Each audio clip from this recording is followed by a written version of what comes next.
مسیح یسوع کے قادر اور جلالی نام میں آپ سب کو سلام. آپ دیکھ رہے ہیں ہوشنا ٹی وی چینل اور میں آپ کا ہوسٹ پاسٹر ذیشان شفایت پروگرام میں آپ کو خوش آمدید کہتا ہوں. عزیزو، یقیناً یہ پروگرام میرے ایمان کے مطابق اور آپ کے سننے کے مطابق آپ کے لیے بڑا برکت کا باعث بن رہا ہے، اور آپ دن بدن اس کی برکات سے آگے بڑھتے چلے جا رہے ہیں، ترقی کرتے چلے جا رہے ہیں. اور میں آپ کو یہ بتانا چاہوں گا کہ ہماری ذاتی دلچسپی یہی ہے کہ آپ کو ایسے خادم اور خادماؤں سے ملوایا جائے جو کہ خدا کے کام کو ملک پاکستان میں کر رہے ہیں، اور ان کی خدمت کو ہوشنا ٹی وی چینل کے تھرو دوسروں تک پہنچایا جا سکیں. آج پھر ایک خادمہ کو میں آپ کے سامنے متعارف کروانا چاہتا ہوں. خدا کی خادمہ یہاں پر شبانہ ذیشان موجود ہیں. شبانہ ذیشان، ہم آپ کو ویلکم کہتے ہیں. تھینک یو سو مچ. بڑا اچھا لگا آپ ہمارے پروگرام میں آئے. آپ کو کیسا لگا؟ ہاں جی، مجھے بڑا اچھا لگا، اور میں شکر گزار ہوں ہوشنا ٹی وی چینل اور ڈیوڈ دین صاحب کی، جنہوں نے مجھے اس لائق سمجھا کہ میں ان کے پلیٹ فارم سے خداوند کی خدمت کو سر انجام دوں. پریز لارڈ، پریز لارڈ.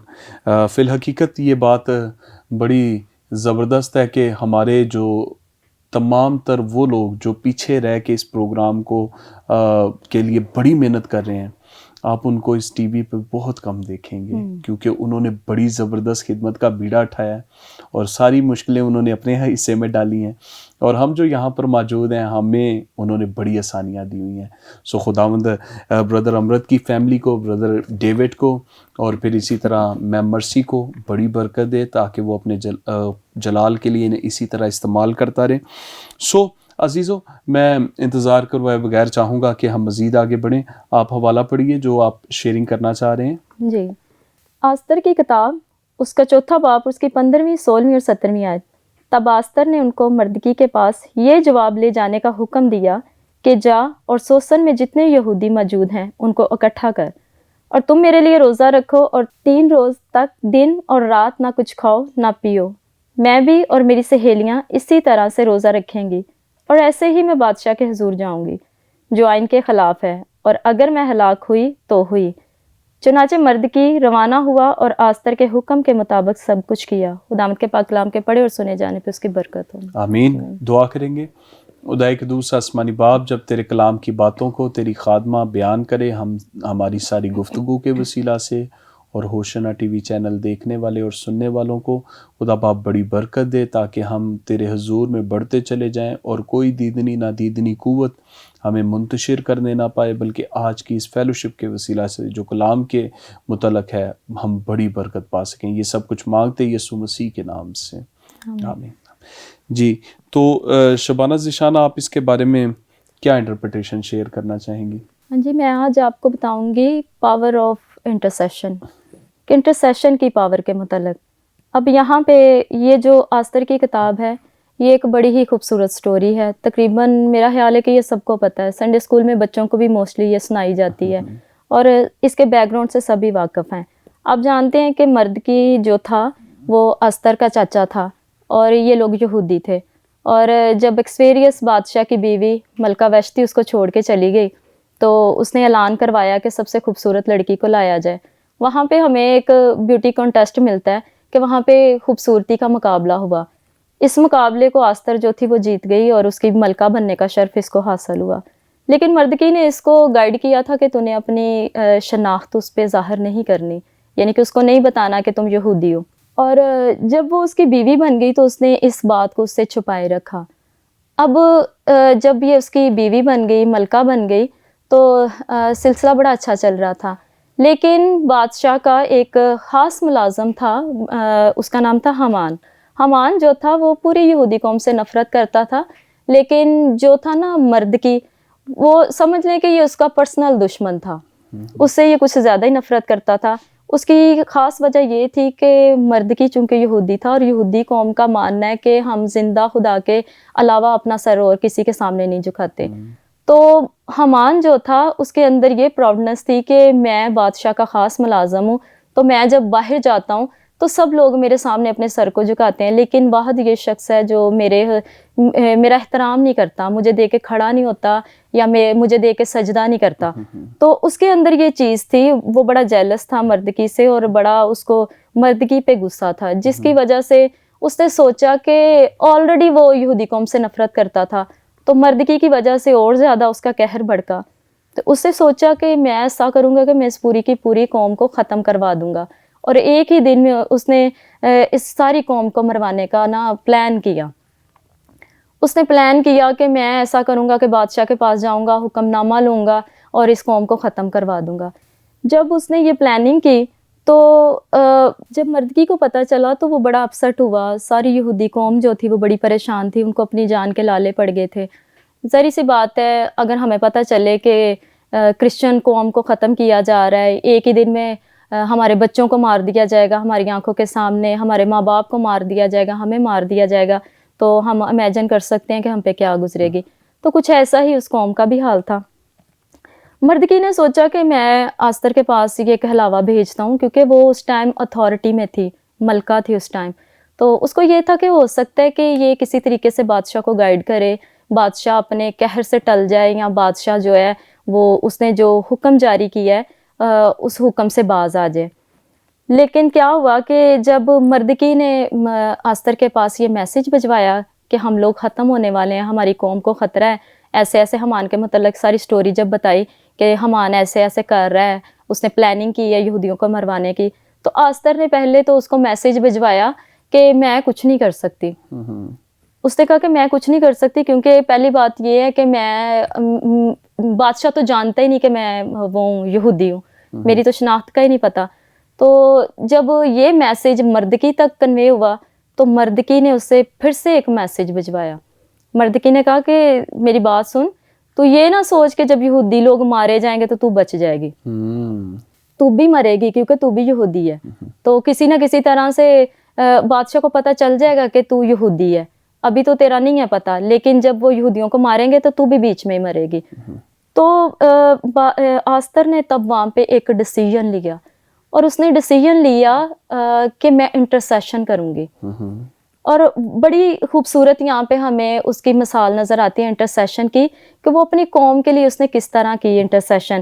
اس نے کہا, میسیج بھجوایا مردکی کو, اس نے کہا کہ ایسا کر کہ تو بھی اور تیری قوم کے سارے لوگ بھی روزہ رکھیں, 3 دن تک نہ کچھ کھائیں نہ کچھ پئیں, اور میں بھی اور میری سہیلیاں بھی ایسا ہی کریں گی. سو اس نے جو کہا اس بات پہ وہ قائم رہی, اور انہوں نے پوری یہودی قوم نے, یعنی کہ اس کے میسیج کے مطابق پوری یہودی قوم نے بھی اور آستر نے اور اس کی سہیلیوں نے بھی 3 دن تک روزہ رکھا. انہوں نے نہ کچھ کھایا نہ پیا, اور اس روزے کی حالت میں انہوں نے خداوند کے حضور میں فریاد کی اپنی قوم کے لیے. جی, تو جب آستر نے انٹرسیشن کی اپنی قوم کے لیے, تو کلام مقدس میں لکھا ہے کہ بادشاہوں کے دل خدا کے ہاتھ میں ہے, نہمیہ کی کتاب میں لکھا ہے. تو یہاں پہ یہ مثال پوری ہوتی ہوئی ہمیں نظر آ رہی ہے. یہاں پہ جب آستر نے اپنی قوم کے لیے خداوند کے حضور میں شفاعت کی, روزہ رکھ کر گڑ گڑائی اپنی قوم کے لیے, تو خدا نے اس کی شفاعت کے بدلے میں کیا کیا کہ بادشاہ کے دل کو کھولا یہودی قوم کے لیے. بادشاہ جو تھا, جب اس میں آپ کو بتاتی چلوں کہ اس دور کا آئین یہ تھا کہ بادشاہ کے حضور میں کوئی بھی بن بلائے نہیں تھا جا سکتا. جب تک بادشاہ کسی کو خود نہیں تھا نا بلاتا محل میں, تب تک وہاں پہ کوئی اپنی مرضی سے نہیں تھا جا سکتا, کیونکہ اگر کوئی اپنی مرضی سے محل میں یا دربار میں داخل ہوتا تو وہ ہلاک ہو جاتا تھا, اس کو مطلب کہ اپنی جان سے ہاتھ دھونے پڑتے تھے, بلکہ سزائے موت دے دیتے. جی بالکل ایسا ہی تھا. تو آستر کے لیے بادشاہ کا دل خداوند نے اس طرح کھولا کہ یہاں پہ ہمیں ملتا بھی ہے کہ آستر کہتی ہے کہ تم میرے لیے روزہ رکھو, میں اس کنڈیشن میں بادشاہ کے حضور میں جاؤں گی, اگر میں ہلاک ہوئی تو ہوئی. ٹھیک ہے, یعنی کہ یہاں پہ وہ بتا رہی ہے کہ اگر میں مر گئی تو مر گئی, لیکن یہ کہ تم میرے لیے دعا کرو, ہو سکتا ہے کہ بادشاہ کی کرم کی نظر مجھ پہ پڑ جائے. تو خداوند نے چونکہ بادشاہ کے ہارٹ کو آستر کے لیے اوپن کیا تھا, اس لیے جب آستر جو تھی وہ انٹرسیشن کے بعد, روزے کی حالت کے بعد جب محل کے دروازے تک پہنچی, اس دربار جس جگہ پہ بادشاہ بیٹھا کرتا تھا اس دربار کے دروازے تک جب پہنچی, تو جب بادشاہ نے اس کو دیکھا تو اس نے اپنا سنہرا عصا اس کی طرف بڑھایا. اس کا مطلب یہ ہوتا تھا کہ بادشاہ جس کی طرف اپنا عصا بڑھا دیتا تھا اس کو اجازت ہوتی تھی دربار میں آنے کی, یعنی کہ وہ مقبول نظر ٹھہر جاتا تھا. تو آستر انٹرسیشن کی وجہ سے بادشاہ کی مقبول نظر ٹھہری, کیونکہ خدا نے اس کے دل کو آستر کے لیے اور یہودی قوم کے لیے کھول دیا تھا. آؤٹ آف شیڈیول وہ وہاں پہ گئی. جی بالکل ایسا جو خطرناک حالت تھی, اور انٹرسیشن نے اس کے آؤٹ آف شیڈیول کو بدل دیا. جی, اور یہاں پہ آپ دیکھیں گے ٹرن اراؤنڈ ہوا. ٹرن اراؤنڈ کا مطلب ہے کہ اگر آپ سیدھے کھڑے ہیں تو ایک دم سے ایسے ہو جائیں, یعنی کہ یہاں پہ ہمیں تصویر کا رخ چینج ہوتا ہوا, معمول سے خلاف ہوتی ہوئی بات نظر آ رہی ہے کہ جو آئین کے مطابق بات چل رہی تھی کہ کوئی بھی وداؤٹ پرمیشن وہاں پہ نہیں جا سکتا, ایسٹر نے یہ جرت کی کہ وہ انٹرسیشن کے بعد وہاں پہ گئی اور اس کو بادشاہ نے اپنے حضور آنے دیا. یعنی کہ انٹرسیشن بندے کو بریو بھی بناتی ہے. بریو بھی بناتی ہے. تو جب آستر وہاں پہ چلی گئی تو بادشاہ نے اس سے پوچھا کہ ظاہری بات اس سے پوچھا ہوگا کہ کیا مسئلہ ہے, کس غرض سے آئی ہو. تو اس نے بتایا کہ میں چاہتی ہوں کہ تم لوگ, بادشاہ کو کہا کہ آپ اور آپ کا جو خاص مہمان ہے, میں نے ایک چھوٹی سی دعوت رکھی ہے, اس پہ میں آپ کو انوائٹ کرنے آئی ہوں. تو بادشاہ جو تھا اس نے اس کے دعوت نامے کو قبول کیا. اس نے مطلب کہ آستر کو خداوند نے حکمت بھی دی تھی, اس نے بڑی عقل مندی کے ساتھ اس مسئلے کو سولو کیا.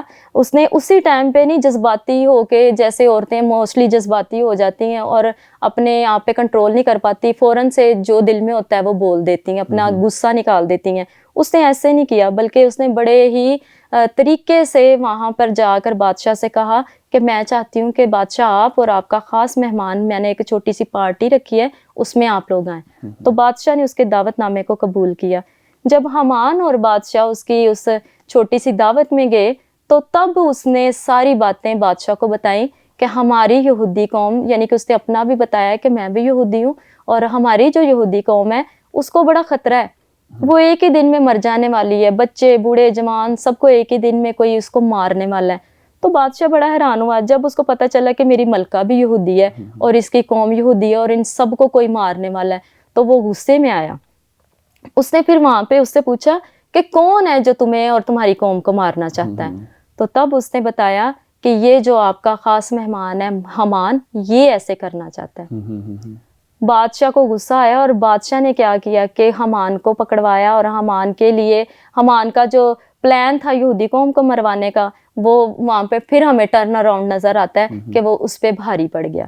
کہ مردگی کے لیے اس نے, اگر آپ پیچھے سے پڑھیں, ابھی ہم نہیں پیچھے سے پڑھیں گے لیکن میں آپ کو بتاتی چلوں کہ اگر آپ پیچھے سے پڑھتے ہیں, کانٹیسٹ میں جاتے ہیں, تو آپ کو ملے گا کہ حامان نے مردگی کے لیے ایک سولی بنوائی ہوئی تھی. واہ, میں آپ کی بات کو یہیں سے لے کے آگے بڑھوں گا. تو عزیزو, جیسا کہ ہماری گفتگو کا سلسلہ جو ہے وہ ایک ایسی خاتون کے متعلق ہے جو شفایتی تھی, اور اسی سلسلے کو ہم یہیں سے شروع کریں گے. آپ دیکھتے رہیے ہوشنا ٹی وی چینل. ملتے ہیں بریک کے بعد.